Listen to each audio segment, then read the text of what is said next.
Hoy día vamos a hablar sobre apologética bíblica, o sea, cómo defendernos cuando nos atacan usando la Biblia. Cómo defendernos también nosotros usando la Sagrada Escritura. Lo que intento hacer es darles argumentos a ustedes para que sepan responder a las objeciones, a los ataques que algunos miembros de algunas confesiones protestantes nos ponen. Lo haré de un modo muy sintético, después ustedes pueden leer, profundizar con los apuntes. Hay muchos protestantes que sienten un rechazo profundo por la doctrina católica y la combaten, pero en realidad están combatiendo un fantasma, porque es lo que ellos piensan que la Iglesia afirma y dice, cuando hay cosas que la Iglesia jamás ha sostenido, incluso ha combatido. Por ejemplo, la Iglesia siempre condenó la adoración de las imágenes. Voy a tratar de evitar en lo posible un tono polémico, porque no hay ningún deseo de parte de los católicos de burlarnos o de despreciar a nuestros hermanos no católicos. Al contrario, reconocemos que a pesar de las erróneas creencias que ellos tienen en muchas cosas, no en todas, sin embargo muchos de ellos llevan una vida ejemplar, una vida virtuosa, eso hay que reconocerlo. Y consideramos que la mayoría de la gente que está en las otras religiones están de buena fe, sinceramente, pero eso no quita que estén en el error. Hay 7 grandes temas en los cuales ellos nos atacan. El primero, el tema de los santos. Nos preguntan por qué adoramos imágenes, por qué le damos culto a los santos, por qué veneramos el crucifijo. Bueno, nosotros no adoramos imágenes. En la Biblia Dios prohíbe adorar imágenes, hacer imágenes para adorar. Y no entienden que nosotros veneramos, que hay una diferencia muy grande. Y eso lo manda Dios, que veneremos. Está en el 4º mandamiento. Honra a tu padre y a tu madre. Esa honra, esa veneración, no solamente es a nuestro papá, a nuestra mamá, a cualquier adulto. A cualquier adulto. Y los santos son mejores que nosotros, son nuestros hermanos mayores. ¿Cómo no los vamos a venerar? Los vamos a despreciar como si lo que ellos hicieron no vale nada. ¿Cómo no vale nada? ¿Cómo botar en el olvido todo lo que ellos hicieron? La vida de Santa Narcisa, por ejemplo, que no vale todo lo que ella hizo por Cristo, cómo lo amó, lo vamos a despreciar. Tenemos que honrar, venerar, y por eso hacemos imágenes. Pero Dios prohíbe hacer imágenes para adorar. Nosotros la hacemos para venerar. Y además la Biblia dice que Cristo es imagen de Dios Padre. Así dice literalmente la Biblia. Entonces, si Cristo se hizo imagen, Dios no está en contra de las imágenes. ¿Por qué le dan culto a los santos? Dicen, si Jesucristo es el único mediador. Claro, Él es el único mediador, la Iglesia siempre lo ha dicho. Y por eso nosotros decimos que las demás religiones están erradas. El único que nos salva es Jesucristo. Pero después Cristo quiere elegir colaboradores. Colaboradores. Eso lo dice San Pablo en 1 Corintios 3:9. Somos colaboradores de Dios. No es que solo Cristo y nosotros. No somos una familia. No se ayudan los hermanos. Es solamente el papá el que manda en casa, y la mamá y los hermanos mayores no se ayudan unos a otros. No es la Iglesia la familia de Dios. Y los santos son los grandes colaboradores de Dios. Y además el Apocalipsis muestra a los santos intercediendo por nosotros. Por eso le damos culto a los santos. Está en la Biblia misma. ¿Por qué llevan el crucifijo? Dice, ¿no? Que es un signo de maldición. Cristo sufrió tanto, ahí lo crucificaron. ¿Por qué ustedes lo llevan? Claro, era un signo de maldición, pero ahora es un signo de amor. Crucifijo nos recuerda el gran amor que Dios nos tiene. Y por eso San Pablo, y eso está en la Biblia, en Gálatas 6:14, va a decir: yo me glorío únicamente en la cruz de nuestro Señor Jesucristo. Lo dice San Pablo, se gloría en la cruz. Y no es una cruz vacía, como la tienen ellos a veces. Es una cruz donde Cristo fue clavado, se unió a ella para salvarnos. Otro tema con los que nos atacan, el culto a la Virgen María. Y primero dicen que no fue virgen, que tuvo más hermanos Cristo, que la Virgen tuvo más hijos. La Biblia jamás dice que tuvo más hijos. La Biblia sí dice que se presentaron María y los hermanos de Jesús. No dice los otros hijos de María. ¿Es lo mismo? No es lo mismo. Además, en la Biblia no existía el nombre primo, sobrino, tío. A todos se les decía hermanos, a los parientes. Tú eres mi pariente, eres mi hermano. Se usa la misma palabra. Si uno lee en el Génesis, Abraham, que era tío de Lot, le dice: tú eres mi hermano. ¿Cómo que tú eres mi hermano si eres el sobrino? No había una palabra para primo, sobrino, la misma palabra. Y de hecho, de los hermanos que se nombran de Jesús, hay dos que la misma Biblia dice que su madre era otra María, que estaba al pie de la cruz también con la Santísima Virgen. ¿Cómo va a tener dos mamás una persona? Entonces la Biblia no dice que la Virgen tuvo más hijos, pero dicen que Jesús era el primogénito, el primero en nacer, entonces tuvo más. No.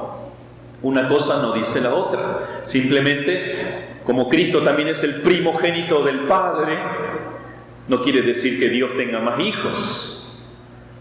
Es para decir que fue el primero en nacer, que es el primero y también el único. Atacan que la Virgen no fue inmaculada. Ayer celebrábamos la fiesta de la Inmaculada Concepción. ¿Cómo van a decir que la Virgen no necesitó ser salvada por Cristo? Claro, la Virgen sí fue salvada por Cristo, por los méritos de Cristo. Nada más que con ella, Cristo la salvó antes de que caiga en el pecado. Cuando el demonio, en el primer segundo de la existencia de la Virgen, iba a morderla, el pecado original, con el que todos hemos nacido, Dios la salvó ahí, no dejó que la serpiente la mordiese, que el pecado original la afectase. ¿Qué problema hay? ¿No puede hacer Dios eso? De hecho, a nosotros Dios nos salva de los dos modos. Nos salva cuando caemos en pecado, me voy a confesar, ya me salvó, me perdonó mi pecado. Pero también me salva muchas veces evitando que yo caiga en el pecado. ¿Cuántas veces tenemos tentaciones terribles en el día? Y con la gracia de Dios vencemos, no caemos. Cristo me salvó, yo debería haber caído, pero por su gracia me salvó anticipadamente. Así hizo con la Virgen. Bueno, y el dogma de la Asunción, que la Virgen subió a los cielos, no está en la Biblia. Y muchos otros dogmas que ustedes tienen de la Virgen no están en la Biblia, dicen ellos. No tiene que estar todo en la Biblia. El mismo San Juan dice que todo lo que Cristo dijo e hizo no está en la Biblia, pero sí está en la tradición. Hemos aprendido nosotros en este curso de Biblia que los católicos creemos lo que está en la Biblia y lo que se transmitió oralmente. Y esta creencia de que la Virgen subió a los cielos fue transmitida por los apóstoles oralmente. Y eso está en escritos antiquísimos. Y además no se opone a la Biblia, al contrario, que la Virgen subió a los cielos se deduce de la Biblia, porque ella siempre estuvo a su lado, desde el principio, en las buenas y en las malas, fue la mejor discípula. No tuvo pecado porque su carne tenía que ser tan pura para que la carne de Cristo también sea pura. No mereció ella ser resucitada inmediatamente. ¿Dios no hace excepciones acaso? Otro tema, el Papa. ¿Dónde está que San Pedro o Pedro, como le dicen ellos, fue el primer papa. Está en la Biblia. Cristo lo pone como líder. Incluso en Lucas 22, Cristo le dice, tú vas a caer, sí, vas a caer en un pecado grave, pero una vez que te levantes, confirma a tus hermanos. Esa es la misión del Papa, hacer firme la fe de los hermanos, de todos nosotros. Y por eso le cambia el nombre. Él se llamaba Simón. ¿Por qué Cristo le cambia el nombre? ¿Por capricho? Él nada hacía por capricho. Si le cambia el nombre es por una nueva misión. Le pone el nombre de roca y le dice, sobre esta roca fundaré mi iglesia, sobre tu confesión de fe que San Pedro acababa de dar en Mateo 16. Entonces funda la iglesia sobre la fe de Pedro. Incluso en el Antiguo Testamento vemos que en la época de los reyes tenían administradores y le daban las llaves del templo, del palacio, al administrador. Y el administrador en la Biblia era llamado padre del pueblo de Israel. ¿Por qué no le podemos llamar papa, o sea, gran padre, a los papas? Porque son administradores. Cristo lo ha puesto en su lugar para que administren en su nuevo reino.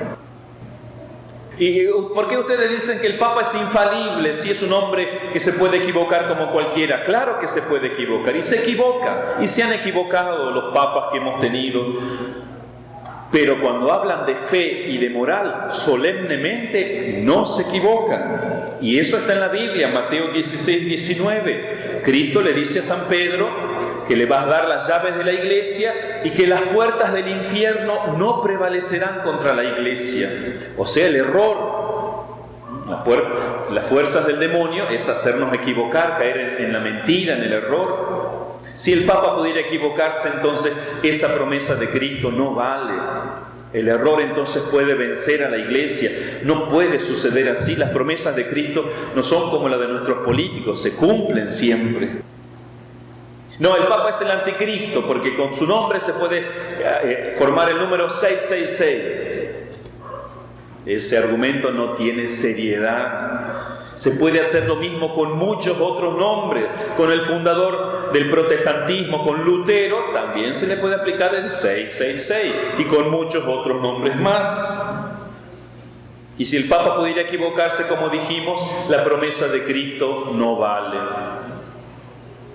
¿Por qué la iglesia se llama católica? Tendría que llamarse cristiana. Claro, nosotros somos cristianos, pero católico, aunque no aparezca en la Biblia directamente, sí aparece indirectamente. Cristo le dice a los apóstoles, vayan por todo el mundo. Y católico significa eso, universal, todo el mundo. Y ya los primeros cristianos usaban el nombre católico. Por ejemplo, San Ignacio de Antioquía, que murió en el año 107, dice así: donde quiera estuviere Jesucristo, allí está la iglesia católica. Ya se usa el nombre católico desde el principio. No, la iglesia católica es la ramera, la gran prostituta del Apocalipsis. ¿Por qué? Porque está situada en Roma. Por favor, un poco más de seriedad. San Juan en el Apocalipsis, cuando se refiere a la prostituta, se refiere a la Roma política, a la corrupción que había allí. ¿Qué culpa tienen los papas de estar allí? Se quedaron los papas allí porque allí murió el primer papa, y San Pablo murió allí y sus huesos están allí. Porque Cristo le pidió a San Pedro y a San Pablo que vayan allí a Roma, que era la capital del mundo y de la corrupción también, y que evangelizaran allí. Entonces allí se quedó la iglesia, y no quiere decir eso que hacía la gran ramera del Apocalipsis, por eso. No, ¿y qué hay de las riquezas del Vaticano? Dicen.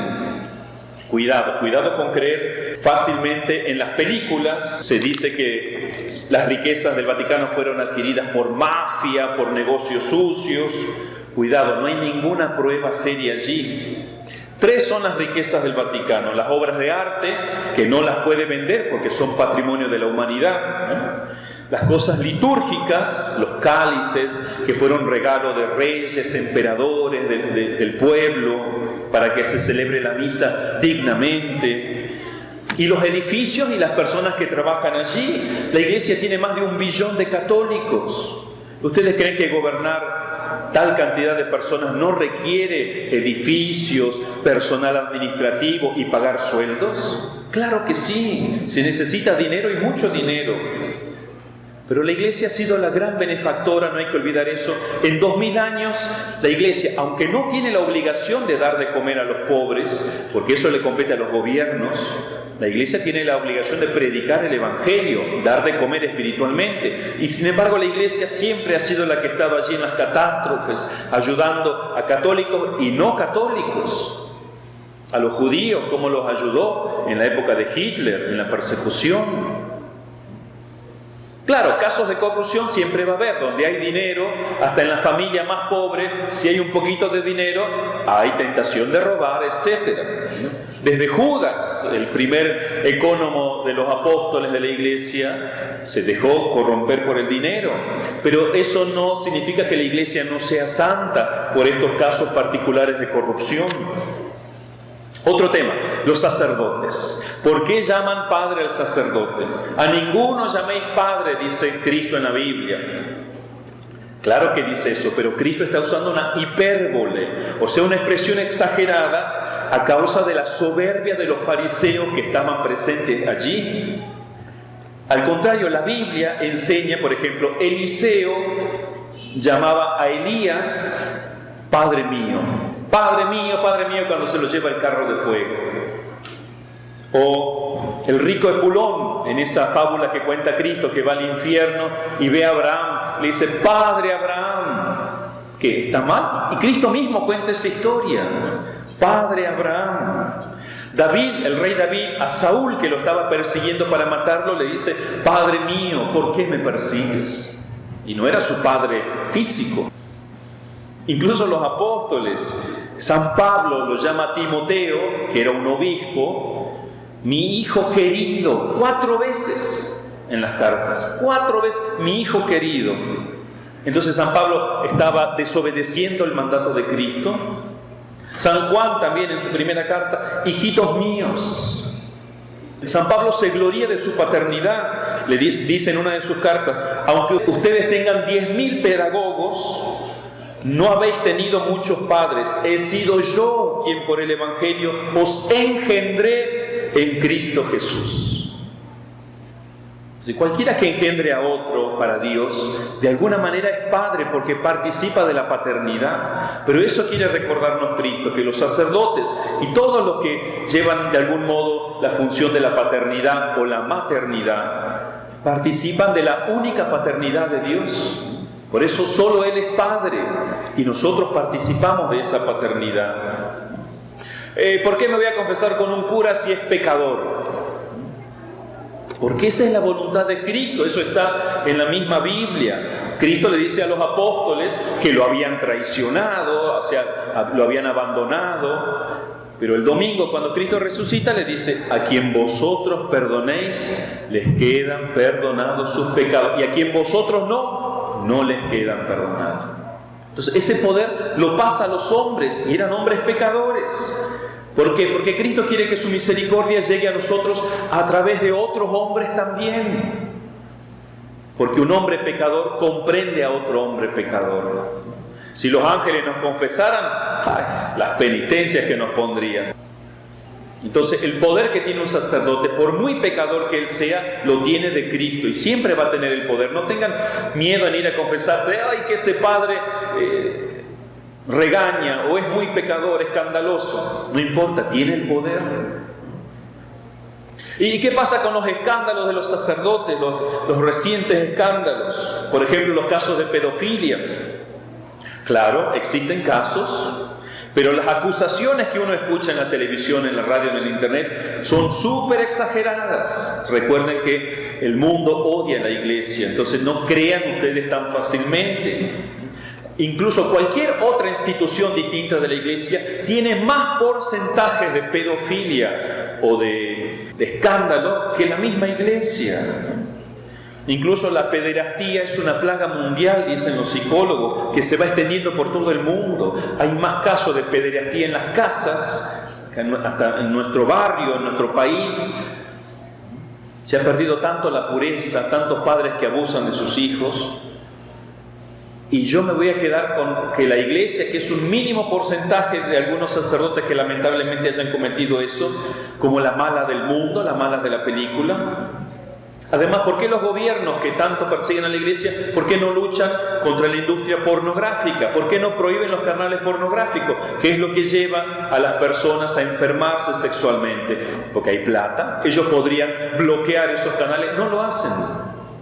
El daño inmenso que les hacen a nuestro país. La pornografía en Europa gana 75.000 millones de euros anuales. 75.000 millones. Y muchos se lucran de eso. Lo que tenemos que hacer más bien en vez de criticar es hacer penitencia por los que han caído y para que nosotros no caigamos. Otros temas varios de los cuales los pueden acusar cuando van a golpearle las puertas a sus casas. ¿Por qué ustedes bautizan a los niños si Cristo se bautizó a los 30 años? Claro, Cristo se bautizó de adulto, pero nosotros tenemos que imitarlo no en lo exterior, sino en lo interior. Si tú quieres imitarlo en todo, entonces vete al desierto 40 días sin comer nada. A ver, Además, los niños no necesitan un acto personal de fe, como dicen ellos. Miren, en el Antiguo Testamento, los niños, para ingresar al pueblo de Dios, ¿qué tenían que hacer? Tenían que circuncidarlos.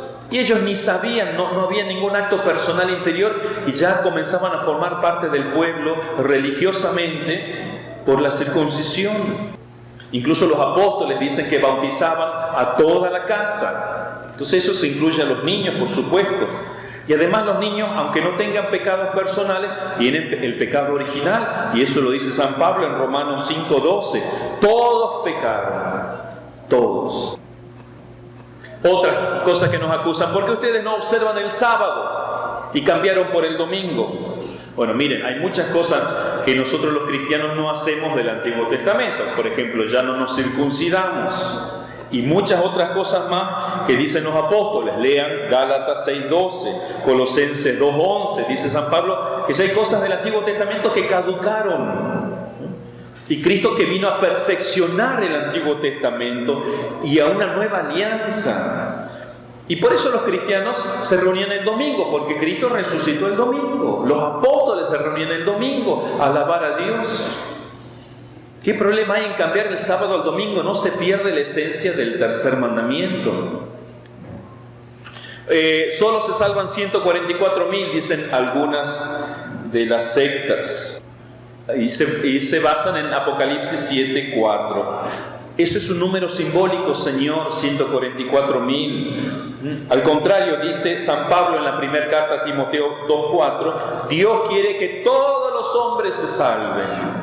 ¿Cómo va a ser que 144.000 nada más vayan al cielo y nosotros acá nos quedamos cultivando papas? Yo quiero ir al cielo, verlo a Dios cara a cara. Incluso a Cristo cuando le preguntaron, ¿son muchos, Señor, los que se salvan? Y Él no dio número. Él no dijo 144.000. No.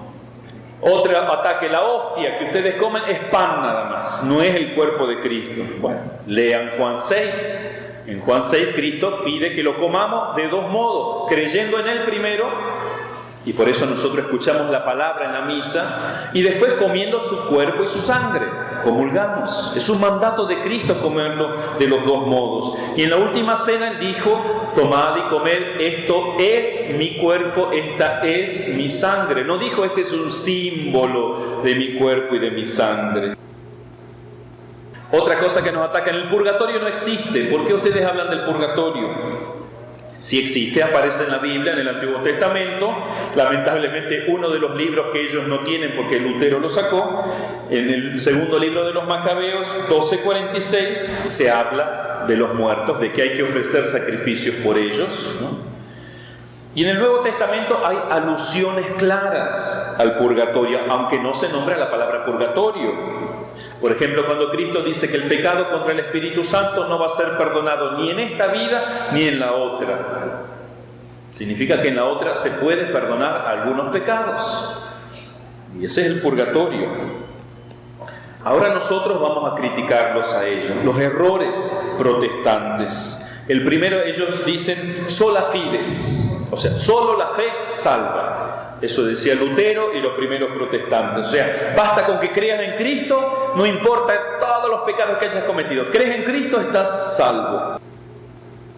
En cambio, el Nuevo Testamento, por ejemplo, la carta a Santiago 2:17 dice que la fe sin obras es muerta. La fe no vale si yo no tengo obras, si no hago obras de caridad. Las dos cosas son importantes, principalmente la fe, pero la fe tiene que estar informada por la caridad, por el amor, por las obras, no amor de palabras, ¿no?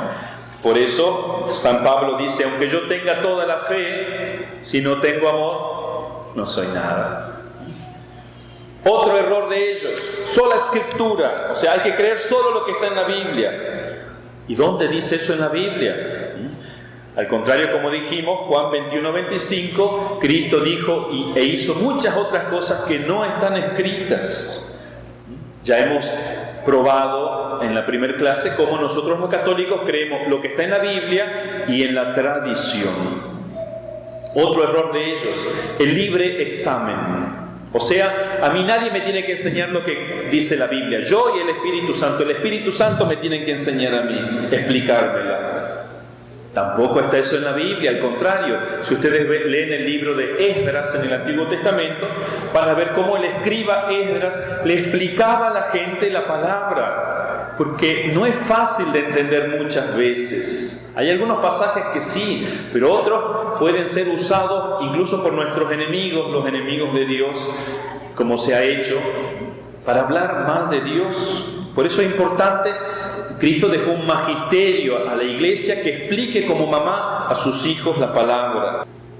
Si ese es el caso, que cada uno puede decidir lo que dice la Biblia, entonces ¿para qué tienen pastores que les explican la palabra? Ni siquiera ellos deberían explicarle.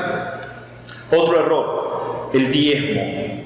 Ellos hacen mucho hincapié en el diezmo. Tú eres miembro, tienes que dar el 10% de tu ingreso. En el Nuevo Testamento no aparece el diezmo, los apóstoles no obligan, al contrario, en los Hechos de los Apóstoles se dice que todo se ponía en común y era algo libre, ¿no? Contribuían libremente. Por eso es una obligación de conciencia, aunque a veces los católicos tenemos poca conciencia. No, la iglesia tiene mucha plata, así que le voy a dar 5 centavitos nada más. Y el último error que ellos cometen, Jehová en vez de Yahvé, ¿no? ¿Por qué? Porque han leído mal la Biblia. Los judíos, por ejemplo, no se atrevían a pronunciar el nombre de Dios. Entonces a las palabras de Yahvé le pusieron las vocales de Adonai, que significa Señor. Y por eso nosotros también, los católicos al principio creímos que era Jehová, pero después nos dimos cuenta que eran otras vocales, las vocales de Adonai. Entonces Jehová, están mezclando dos nombres ahí, Yahvé y Adonai. El modo más correcto de pronunciar el nombre de Dios es Yahvé. Y por último, los errores nuestros, ¿no?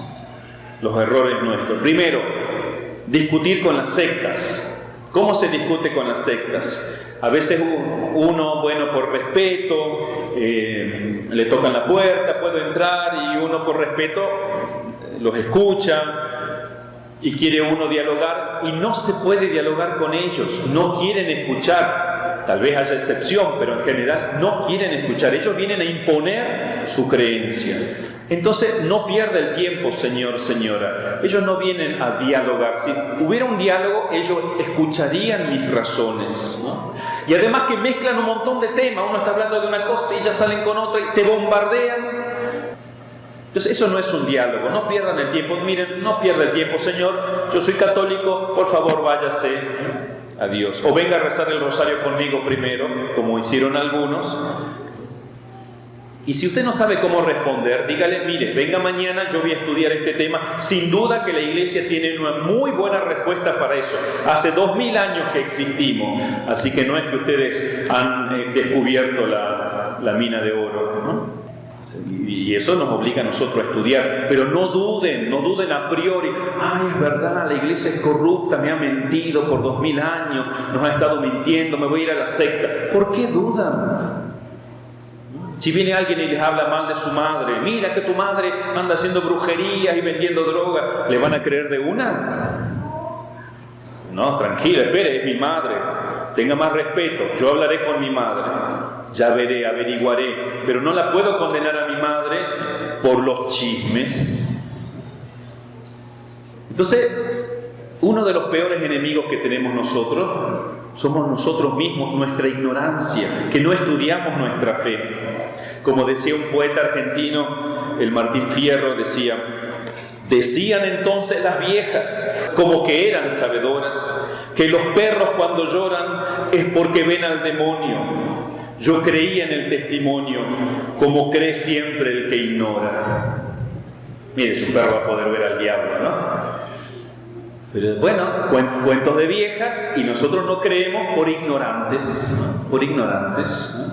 Entonces, no nos creamos los cuentos de viejas, estudiemos, ¿no? Otro error que cometemos nosotros: todas las iglesias son buenas, yo respeto a todas, incluso voy a otras iglesias a escuchar lo que predican. Mal.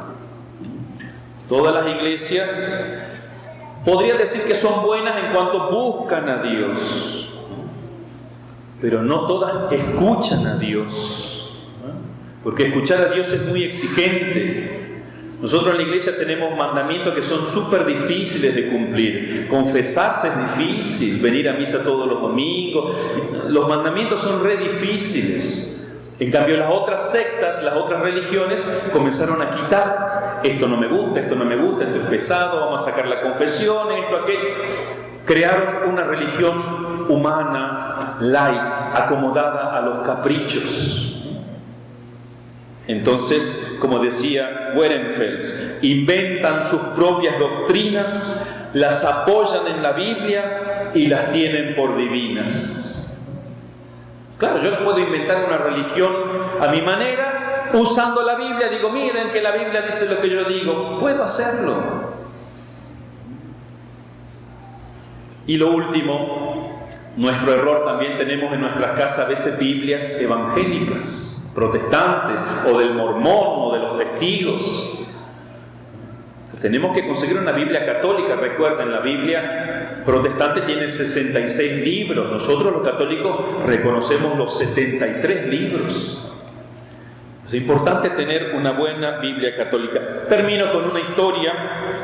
Un rabino, un judío de los maestros de la ley, un rabino, Eugenio Soli, que cuando Hitler comenzó a perseguir a los judíos en Italia, él era el rabino de la sinagoga de Roma. Le pidió ayuda al Papa Pío XII, el Papa le prometió ayudarlo. Se convirtió al catolicismo después de tanto estudiar la Biblia, y él la estudiaba en los idiomas originales, y era rabino, o sea, no... Y se hizo católico porque él dice: la Biblia me llevó a hacerme católico. Le preguntaron: ¿y por qué no se hizo protestante? ¿Por qué se hizo católico, justo católico, no? ¿Por qué no se hizo protestante? Y él respondió: protestar no es testimoniar. ¿Para qué han esperado 1500 años para protestar? Si los protestantes hace 500 años comenzaron a protestar que la Iglesia Católica es falsa, ¿por qué esperaron 1500 años y no lo hicieron antes, ¿no? La Iglesia Católica fue reconocida, dice él, por el mundo cristiano como la verdadera Iglesia durante 15 siglos seguidos. Después de estos 15 siglos, nadie puede decir que la Iglesia Católica no es la Iglesia de Cristo sin plantearse serios problemas. Yo admito la autenticidad de una sola Iglesia, aquella que fue anunciada por mis propios antepasados, los 12 apóstoles, que como yo han salido de la sinagoga. Y a los católicos les decía: vosotros que habéis nacido en la religión católica, no sois conscientes de la riqueza que habéis recibido desde la infancia por la fe y la gracia de Cristo. Pero yo, que he llegado a la fe después de un largo trabajo de años y años, aprecio la grandeza del don de la fe y siento toda la alegría de ser cristiano. Este judío estaba feliz de haberse hecho católico, veía en la iglesia una riqueza inmensa en la fe, en lo espiritual. Y nosotros, bien, gracias. Ni estudiamos nuestra fe, nos conformamos con lo que aprendimos a los 12 años en la catequesis y ahí nos hemos quedado. Entonces, para que nuestros hijos no se vayan a otras religiones, para que nosotros no caigamos en falsas teorías, estudiemos, amemos nuestra fe. que en la Narcisita, que ella fue catequista y enseñó la verdadera fe a tantos niños guayaquileños, que ella nos dé ese amor por la fe católica. Benedictum verbum